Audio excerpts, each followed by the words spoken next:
RTHK News.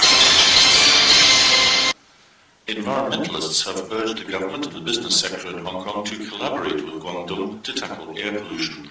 Alan Oxley is the founder of non-profit organisation World Growth. Hong Kong's own levels of emissions are quite small. The problem with carbon dioxide is a global problem. For Hong Kong to decide to take some radical action to reduce emissions, which really make almost no difference to the global level, which might be at the expense of standards of living, is not the most sensible thing. It would be practical for Hong Kong business and government to work with Guangdong to introduce new technologies which also will reduce the emissions of these gases. That might also be an approach that it could adopt on climate change.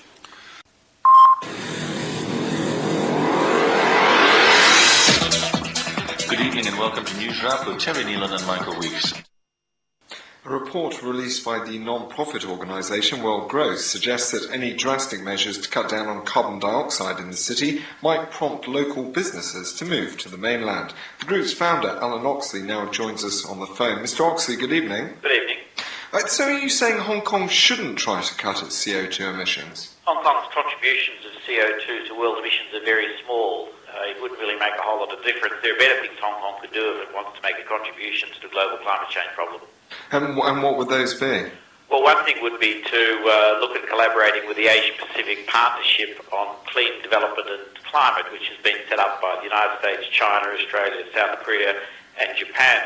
That's a strategy to encourage countries to develop new technologies and to set in place environments to encourage investment, which would mean technologies could be used which reduce emissions.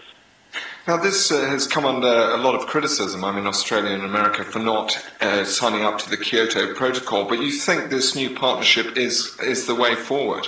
The problem with the Kyoto Protocol is that China, India and the other developing countries simply say they're not willing to take measures which will reduce growth.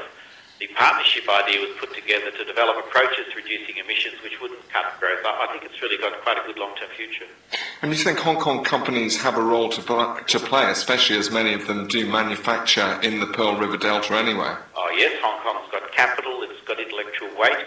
A very important feature for developing their technologies is also to have markets where intellectual property is protected, where property rights are respected. Hong Kong has all those. We think Hong Kong's actually got a lot to contribute to Chinese companies to help them understand what they need to do in order to adopt technologies which can reduce emissions. So you think Hong Kong should join the AP6? How exactly would that benefit us?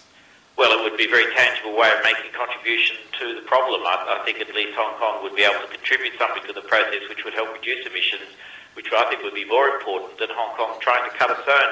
Hong Kong's own emissions are quite small and its energy production is quite efficient. There's not a lot it can do to cut further emissions. In general, though, we do suffer from huge air pollution problems here. Do you have any suggestions how we could improve the air here? Well, that's a different problem altogether. I mean, the pollution you're suffering is not to do with carbon dioxide, it's nitrous oxide and sulfur dioxide. There have been suggestions, I understand, of Hong Kong business and government collaborating with Guangdong to work with them to reduce their emissions. I think that's quite a practical strategy. And these sort of trends or these sort of initiatives have to be government-led? I think they do, but I think there's room for business since they're business connections, but you probably would need some form of intergovernmental arrangement to put a framework in place to make it work, yes. Now, we had some figures recently that showed that sulfur dioxide emissions were up around 6% in the first 6 months of this year in the Pearl River Delta. I presume greenhouse gas emissions are rising by a similar margin.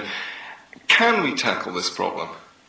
You can certainly tackle the sulfur dioxide and the nitrous oxide problem by direct arrangements with trading. It's the same way in which in North America and in Europe they've dealt with acid rain. The carbon dioxide issue is a different one. It's a global problem, it's not regional. But there are very practical ways to tackle the pollution, which is the one which affects health. That's the sulfur dioxide and the nitrous oxide. But talking about greenhouse gases and CO2, do you see that we can tackle the problem of greenhouse gases? We being Hong Kong? No, I mean we, the world. Yes, there are things that can be done to reduce emissions, but I think what's very important is that we don't make the mistake of putting in place strategies which actually make it difficult for poor countries to grow. It's a very important point about protection of the environment. You can't do it unless you've got wealth. If the strategies to reduce greenhouse emissions are ones which require countries to cut back on production of electricity, which is actually the fundamental principle underneath the Kyoto Protocol, it denies countries the chance to acquire the wealth they actually need to take the action. Okay, Alan Oxley, thank you very much for joining us.